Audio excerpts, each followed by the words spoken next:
a citizen.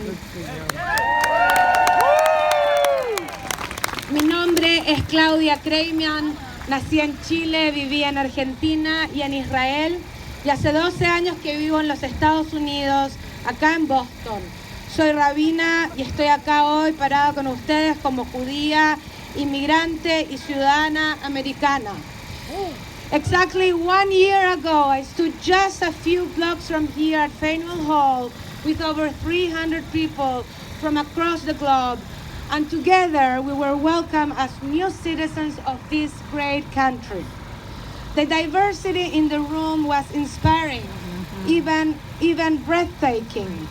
I took my oath as I stood next to an older woman from Syria on my left and a younger woman from Cape Verde on my right.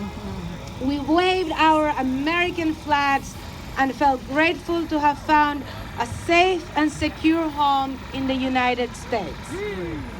The judge who welcomed us spoke about the greatness of this country because it is a nation of immigrants. She spoke passionately about the fact that all of us have immigration stories to share, reminding us of the countless ways in which immigrants, citizens and non-citizens alike, have made this country great. Today, as we celebrate Immigrant Day, I am honored to be counted among the many immigrants in our Commonwealth. I'm grateful and proud to live in the great state of Massachusetts. However, I'm also keenly aware of the fact that my immigration process and path to citizenship was relatively easy and straightforward. And so I feel particular responsibility to help other immigrants who often experience much more significant challenges overcome some of the real hardships they face.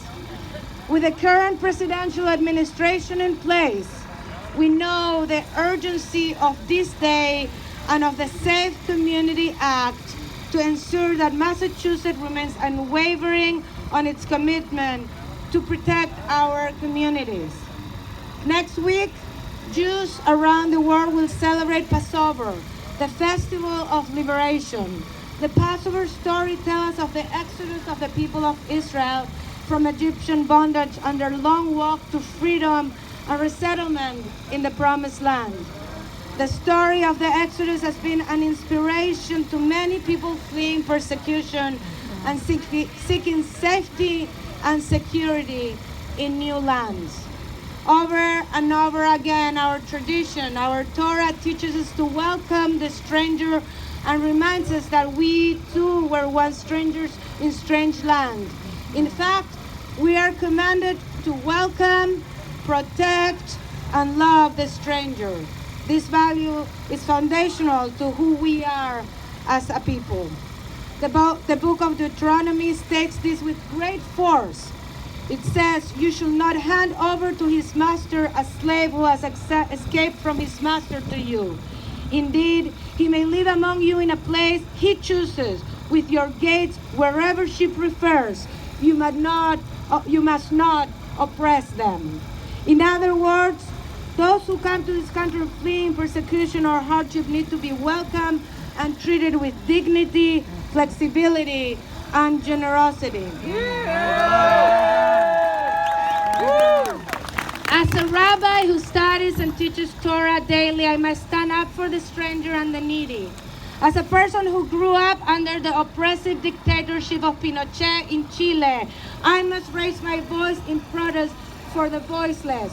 Yo crecí en la dictadura de Pinochet en Chile, por eso sé que en estos momentos tenemos que seguir la lucha, levantar la voz por las injusticias, no ser vencidos por políticas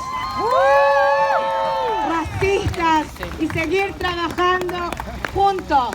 El pueblo unido jamás será vencido. As a Jew who suffered personally from a vicious act of terrorism, I must stand for justice and against bigotry born out of fear, loss, or rage. And as a new American citizen, I must reiterate with pride that we are a nation of immigrants dedicated to the foundational principles of inclusivity and pluralism. Thank you.